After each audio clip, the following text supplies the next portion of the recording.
प्रिय आत्मन, आज हम ध्यान की रूपरेखा के बारे में बात करेंगे और ये सेशन बहुत इम्पॉर्टेंट है। आप ये समझ लीजिए कि पूरे ध्यान का दारो मदार इसी पर निर्भर है। तो सबसे पहले हम ये चाहेंगे कि आप इसको बहुत कायदे से सुनिए, श्रवण जो है बहुत अच्छे से करिए, क्योंकि सुनना और ध्यान ये दो पंख हैं जिससे आप उड़ान भर सकते हो।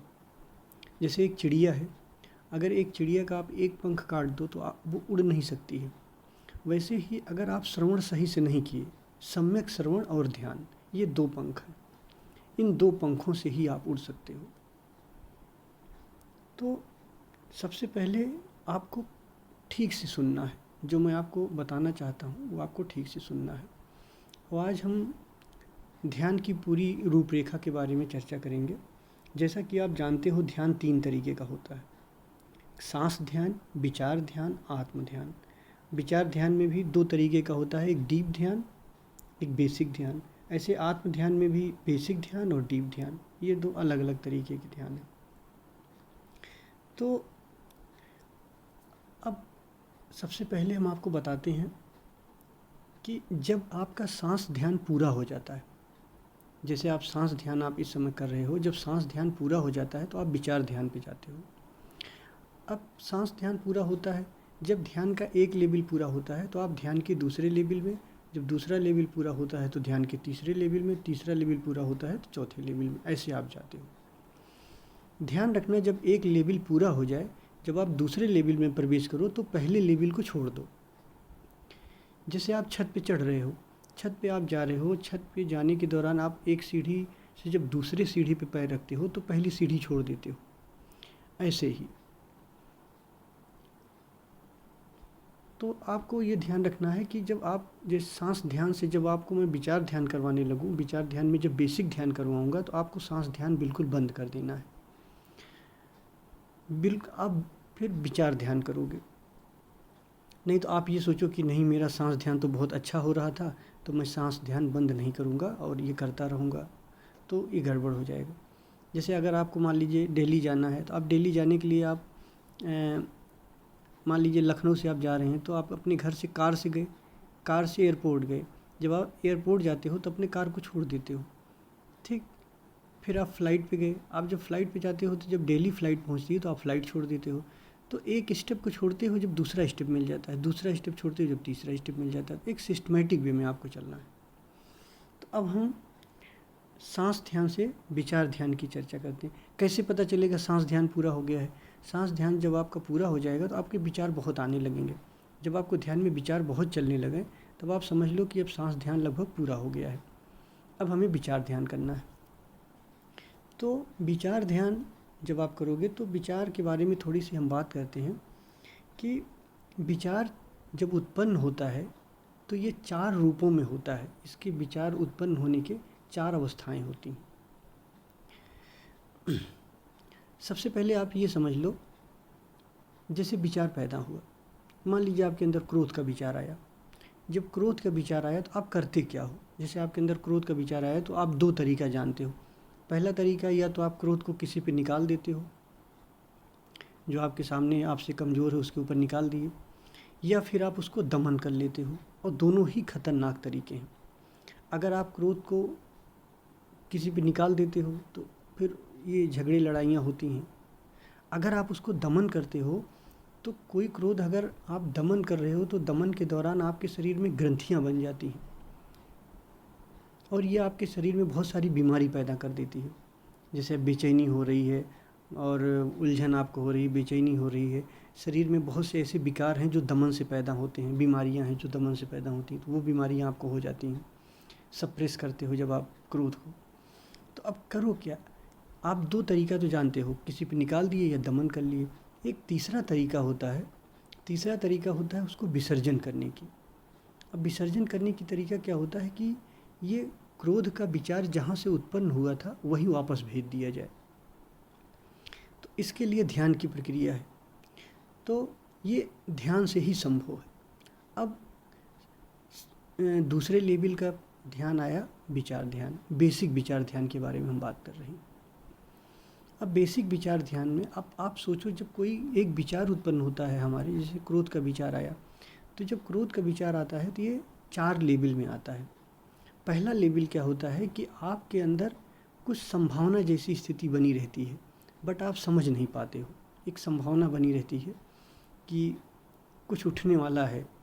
जैसे कोई आपका मित्र ऐसा आया या आपका कोई ऐसा दोस्त आया जिसको देख के आप पसंद नहीं करते हो, सामने आया, तो जब आपके अंदर क्रोध उठेगा उसके प्रति, तो क्रोध का जो पहला लेवल होगा वो समझ में नहीं आता है।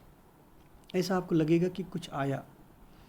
फिर जब ये क्रोध का विचार दूसरे लेवल पे आएगा तो आपको ये क्लियर हो जाएगा कि हाँ, क्रोध का विचार आया है। जब तीसरे लेवल पे आएगा तो ये विचार आपके जुबान तक आ जाएगा कि बस अब निकलने ही वाला है। और चौथे लेवल पे ये विचार कर्म में बदल जाएगा, यानी अपने दोस्त को उठा के थप्पड़ मार दिया। तो ये प्रक्रिया बहुत तेज़ होती है, बहुत फास्ट होती है। पहला लेवल, दूसरा लेवल, तीसरा लेवल, चौथा लेवल। तो जब आप विचार को देखना शुरू करते हो तो सबसे पहले चौथे लेवल से देखना शुरू करते हो, उल्टा। मतलब कि और कभी कभी तो लोग चौथे लेवल पे भी नहीं देख पाते हैं, यानी किसी के ऊपर क्रोध आया, उसको एकदम से थप्पड़ मार दिए, तब उनको पता लगा अरे यार, ये तो मैंने थप्पड़ मार दिया, मुझे मारना नहीं चाहिए था इसको। तब वो समझ पाते हैं कि ये क्या हो गया मुझसे, यानी चौथे लेवल पे भी नहीं देख पाए। तो जब आप देखना शुरू करते हो तो आपको पहले चौथे लेवल पे दिखाई देता है कि जो आपके विचार हैं वो कर्म में दिखाई देते हैं। फिर देखते देखते देखते देखते आप धीरे धीरे विचार को तीसरे लेवल में देख ले जाते हो। तीसरे लेवल में यानी कि आपके जुबान तक आ गया है विचार, अब आप उसको देख लेते हो यहाँ पे। फिर जब आप लगातार देखते रहते हो विचार को, तो अब विचार को आप दूसरे लेवल पे देख लेते हो। दूसरे लेवल पे क्या है कि हाँ, क्लियर है, विचार आया है, क्रोध का विचार आया है, लेकिन जुबान तक नहीं, बस विचार आया है, क्लियर हो जाता है, आप यहाँ पे देख लेते हो। जब यहाँ पे भी देख लेते हो तो विचार पहले लेवल में जाता है। पहले लेवल में यानी कि संभावना वाली स्थिति, ये भाव लेवल होता है, ये संभावना होती है और कुछ समझ में नहीं आता है। और वहाँ पे भी अगर आप देख ले जाओ संभावना वाली स्थिति में, तो ये जो क्रोध का विचार है ये विसर्जित हो जाएगा, यानी शून्य से आया था ये शून्य में वापस चला जाएगा। अब बेसिक विचार ध्यान के बारे में आपको बताते हैं। बेसिक विचार ध्यान में आप जब विचार को देखना शुरू करते हो, अब आप सबसे पहले कुछ लोग ये कंफ्यूज होते हैं कि विचार को कैसे देखा जाता है। जैसे जब आप आंख बंद करके बैठ जाते हो, आंख बंद करके बैठ गए और जो विचार चल रहा उसको आप देखें। आपके अंदर आप बैठे हो, देखिए कोई एक विचार आया कि वो विचार में कुछ भी आया कि आप कहीं घर पे किसी से झगड़ा कर रहे हो या स्कूल में आप चले गए पढ़ाई कर रहे हो, कोई भी विचार आया, विचार को आप देखें। जब आप विचार को देखते हो तो वो विचार चले जाते हैं। जैसे विचार को देखे, उतनी देर के लिए विचार चला गया जितनी देर आप देख रहे हो, फिर धीरे धीरे वो विचार आ जाता है। तो जब आप विचार को देखते हो तो विचार कम हो जाता है, फिर वो धीरे धीरे विचार बढ़ने लगता है। तो आपको लगातार देखना है। और अगर देखना न समझ में आए तो एक तरीका और होता है कि आप आंख बंद करके बैठे हो और ये देखते रहो आपका मन कहाँ जा रहा है। थोड़ी देर यहाँ चला गया, आपके घर पे चला गया, कुछ देर बाद किसी दोस्त से झगड़ा करने लग गया। जो जहाँ जहाँ आपका मन जाता है उसी को हम विचार चलना कहते हैं। अब आप आंख बंद करके बैठ गए और आंख के सामने बिल्कुल अंधेरा है, उसी अंधेरे में ही आप वो विचार देख रहे हो।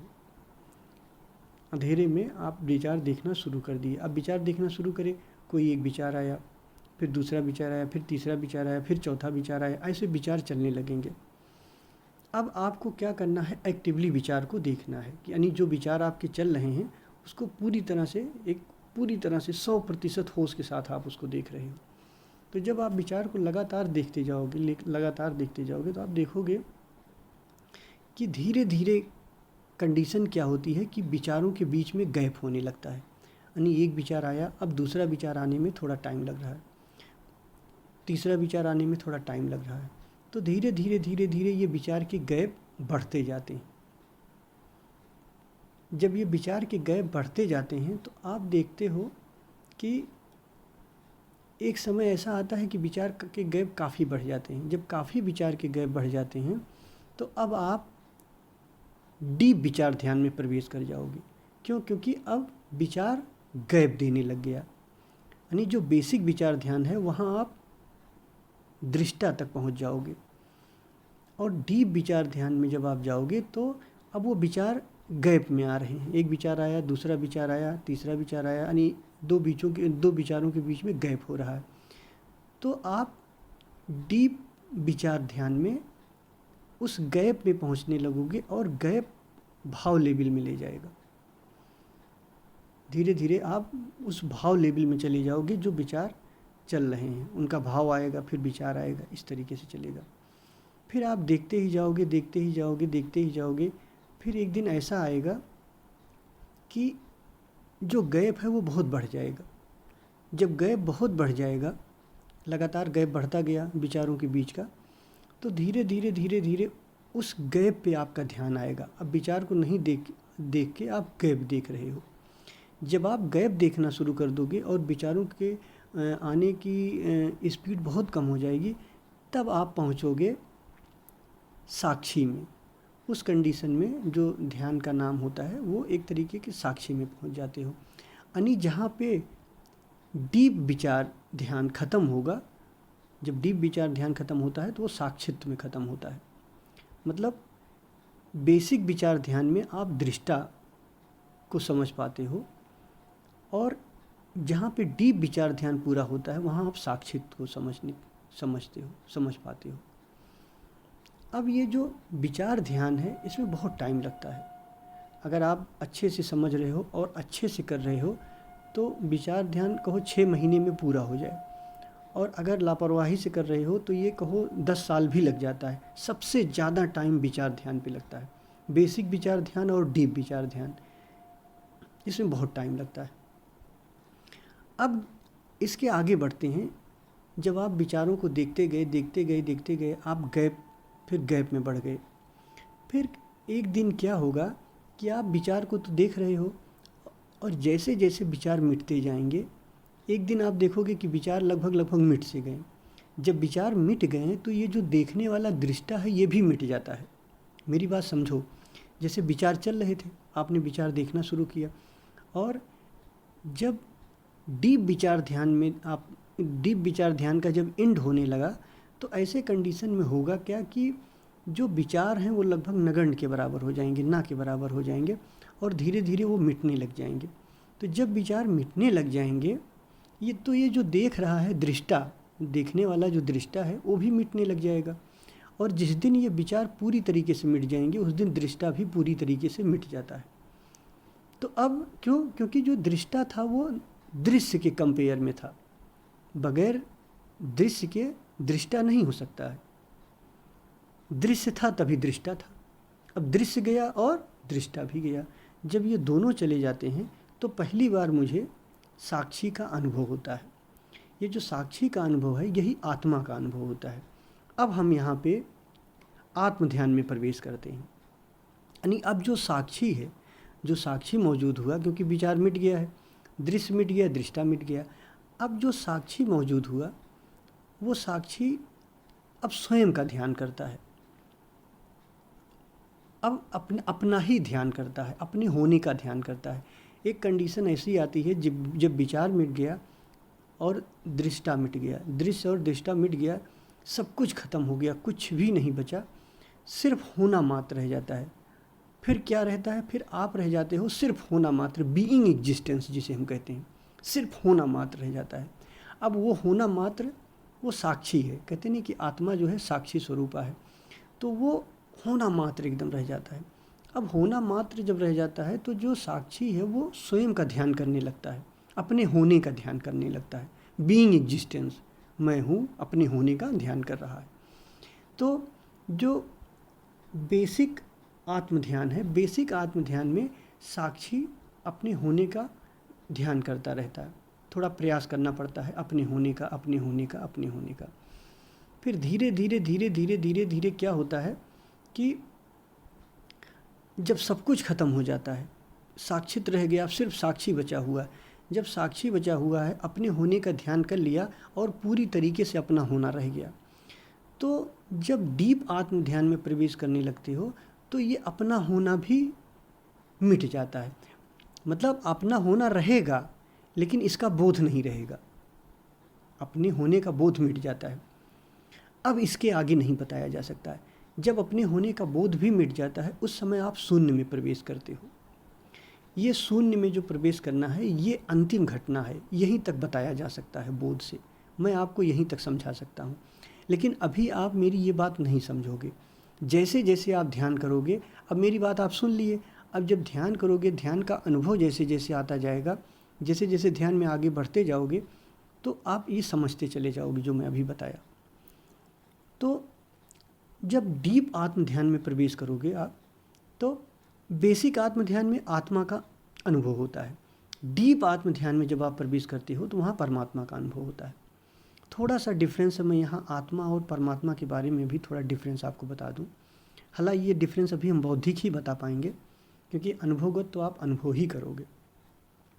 अब आत्मा और परमात्मा में थोड़ा सा अंतर आप ऐसे समझ लो, जैसे समुद्र है, समुद्र में हम एक घड़ा रखे हों, तैरने के लिए डाल दिए हूँ। समुद्र में एक घड़ा डाले हैं, वो तैर रहा है, और घड़े के भीतर समुद्र का ही पानी भरा हुआ है। अब समुद्र का पानी घड़े के भीतर भरा हुआ है। अब मैं आपसे पूछूं कि जो घड़े के भीतर का पानी है और जो समुद्र का पानी है, दोनों में डिफरेंस क्या है, तो आप क्या बताओगे? आप यही कहोगे कि दोनों पानी एक है, दोनों पानी एक है, लेकिन घड़े में जो भरा हुआ है, घड़े के अंदर पानी है, और जो समुद्र है उसमें समुद्र का पानी है, लेकिन दोनों में जो पानी है वो एक है। तो यहाँ पे मैं एक्सप्लेन करना चाहूँगा कि जो घड़े के भीतर का पानी है, इसको आत्मा कहो, और जो समुद्र का पानी है उसे परमात्मा कहो, ब्रह्म कहो। तो ऐसे ही ब्रह्म का जो हिस्सा तुम्हारे अहंकार से घिरा हुआ है, उसे आत्मा कहते हैं। जब तुम्हारा अहंकार टूट जाता है, तो फिर आत्मा परमात्मा से मिल जाती है। लेकिन ये ध्यान के द्वारा होता है। जब डीप आत्म समाधि में हम पहुंचते हैं, तब ऐसा होता है। और थोड़ा सा समझा दूं, जैसे मान लो आपने खेत गांव में देखा होगा, खेत में क्या होता है, खेत और ज़मीन में क्या डिफरेंस होता है। ज़मीन के चारों तरफ जो हम मेड़ बनाते हैं, तो मेड़ के भीतर को हम खेत कहते हैं, और जो मेड़ के भीतर की ज़मीन है उसको खेत कहते हैं, और जो उसके बाहर की ज़मीन है उसको ज़मीन कहते हैं। तो अगर हम पूछें कि ज़मीन और खेत में डिफरेंस क्या है, तो आप यही कहोगे ना कि उसके चारों तरफ मेड़ बंधा हुआ है। तो अगर मेड़ तोड़ दिया जाए, तो जो खेत के भीतर की ज़मीन है और जो बाहर की ज़मीन है, वो दोनों ज़मीन एक हो जाती है। तो ऐसे ब्रह्म और आत्मा, परमात्मा और आत्मा दो नहीं, वो एक ही चीज़ है। आत्मा क्या हुआ? ब्रह्म का वो हिस्सा है जो हमारे अहंकार से बंधा होता है। साधना के द्वारा जब हम उस अहंकार को तोड़ देते हैं, तो आत्मा और परमात्मा दोनों मिल जाते हैं। अब हम बेसिक विचार ध्यान का ऑडियो भेजेंगे, लेकिन इसके पहले आप सांस ध्यान पूरा कर लो। इतने दिन से आप सांस ध्यान पूरा कर रहे हो, अपना थोड़ा वॉच करना कि क्या सांस ध्यान करते हुए आपको बहुत विचार चल रहा है। अगर बहुत विचार चलने लग गया, तो आप ये समझना कि अब विचार ध्यान का समय आ रहा है। तो अभी हम अब चाहेंगे कि कम से कम 10 दिन आप लोग और सांस ध्यान कर लो, जो बचा खुचा है, जितनी पूरी एनर्जी लगा के कर लो। तो 10 दिन आप ये सांस ध्यान करना। 10 दिन के बाद हम विचार ध्यान, जो बेसिक विचार ध्यान है, उसका ऑडियो भेजेंगे। और आपको ये भी ध्यान रखना है कि जब तक आपका बेसिक मेडिटेशन चल रहा है, यानी बेसिक मेडिटेशन यानी सांस ध्यान और बेसिक विचार ध्यान को मिला के बेसिक मेडिटेशन कहते हैं। जब तक बेसिक मेडिटेशन में आप हो, तब तक आपको ऑडियो से ही ध्यान करना है। जैसे एक छोटा बच्चा होता है, तो जब तक वो एकदम पूरी तरीके से नहीं चल पाता है, तब तक उसको माँ उंगली पकड़ के चलाती है ताकि वो गिर न जाए। तो अभी आप ऑडियो से ही ध्यान करोगे। जब आप एकदम से एक सक्षम हो जाओगे स्वतः ध्यान करने के लिए, तब धीरे धीरे ऑडियो बंद किया जाएगा। जब आप डीप ध्यान में पहुँचोगे, डीप विचार ध्यान में पहुँचोगे, तो मैं आपको एक टाइम ऑडियो से ध्यान कराऊँगा और एक टाइम डायरेक्ट ध्यान कराऊँगा। तो इस तरह से जब आप ध्यान करोगे, तो धीरे धीरे आपका ऑडियो छूटता जाएगा और आप ध्यान में प्रवेश करते जाओगे। तो अभी आप 10 दिन तक सांस ध्यान और कर लो। 10 दिन के बाद हम, यानी मान लो 1 तारीख से आने वाले, फिर मैं आपको बेसिक विचार ध्यान का ऑडियो भेजूँगा, और वो विचार ध्यान फिर आप शुरू करना। यानी वो ऑडियो जो आपको भेजा जाएगा, वो आप 2 टाइम करोगे, 40 मिनट सुबह करोगे और 40 मिनट शाम करोगे। बेसिक विचार ध्यान में भी 2 पार्ट होगा, एक एक्टिव फेज़ होगा, एक पैसिव फेज़ होगा। एक्टिव फेज़ 30 मिनट का होगा और पैसिव फेज़ 10 मिनट का होगा। तो इस तरह 40 मिनट का दोनों फेज़ होगा। तो अभी हम अपनी बात को यहीं विराम देते हैं। इसके पहले आप सांस ध्यान करना, और इस 10 दिन में अगर सांस ध्यान में कोई प्रॉब्लम आती है तो आप बताना। और दूसरी चीज़ ये है कि जो अभी मैं बताया, जो ध्यान की रूपरेखा आपको बताया, ये आप पूरी तरह से नहीं समझ पाओगे सारे ध्यान को। जैसे मैंने दृष्टा बताया, उसके बाद साक्षी बताया, उसके बाद कैसे आत्म ध्यान के बारे में बताया, फिर डीप आत्म ध्यान के बारे में बताया। एक बौद्धिक समझ मैंने आपकी ये डेवलप की है, बट अनुभवगत समझ जब आप इसको करोगे तो ये बात पूरी हो जाएगी। हमारी बात 2 स्तर में पूरी होती है। एक आप बौद्धिक रूप से समझते हो, फिर जो आप बौद्धिक रूप से समझते हो उसका अनुभव कर लेते हो, तब बात पूरी होती है। खाली सुन के बात नहीं पूरी होती है, पहले बौद्धिक समझो फिर अनुभव करो उसको। तो एक रूपरेखा आज था ध्यान का, तो इसलिए हमने पूरे ध्यान पे बात करी है। तो ये रूपरेखा लगभग जब आप ध्यान में आगे चल के आगे बढ़ोगे और आपको अनुभव होने लगेगा, तो ये रूपरेखा तब भी आप सुनोगे तो और समझ में आएगा। क्योंकि जो आपका अनुभव बनेगा और जो आज मैं आपको बता रहा हूँ, ये दोनों टैली करेगा, तो आपको ये लगेगा कि हाँ, ये ध्यान अच्छा चल रहा है। और फिर बीच बीच में हम आपको आपकी प्रॉब्लम सॉल्व करते रहेंगे। जैसा होगा फिर आप हमको बताना। अगर कोई क्वेश्चन होगा आपके उस मन में आता है, कोई क्वेश्चन पूछना होता है, तो फिर आप हमें इसमें पूछ लीजिएगा, अपने डाल दीजिएगा ग्रुप में, उसका हम आपको आंसर दे देंगे। ठीक है, फिर आज इतना ही।